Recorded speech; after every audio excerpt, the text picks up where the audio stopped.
amis internautes, n'oubliez pas de liker, de vous abonner et de cliquer sur la note de notification pour ne rien rater.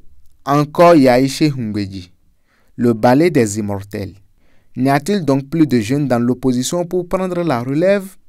Yaïché Humbedji, Humbedji chez Yaï, et ainsi de suite. À croire qu'il n'y a que deux dans l'opposition. Pourquoi cherche-t-il à focaliser l'attention sur eux seulement alors que ce qui devrait être appelé relève, sommeil, voire s'empoisonne par une inutile guerre de leadership? C'est quoi ce balai de vétérans qui devrait, dans un monde de bon sens, s'amuser avec leurs petits-enfants au lieu d'étouffer la jeunesse du parti Les Démocrates? On comprend maintenant pourquoi le président Patrice Talon, leur jeune frère, de très loin continue de tenir ces vétérans de la guerre politique en respect. Des cadres LD, déçus de cette comédie, grognent en silence.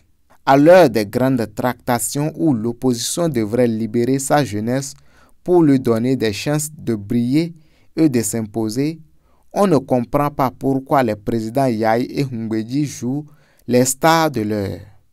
Si le but est d'irriter Talon, ils sont passés à côté de la plaque. Humbedji comme Yaï appartiennent maintenant au passé.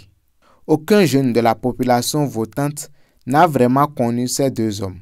Les jeunes qui voteront en 2026 n'avaient même pas, pour la plupart, 8 ans quand le président Yaï était au pouvoir.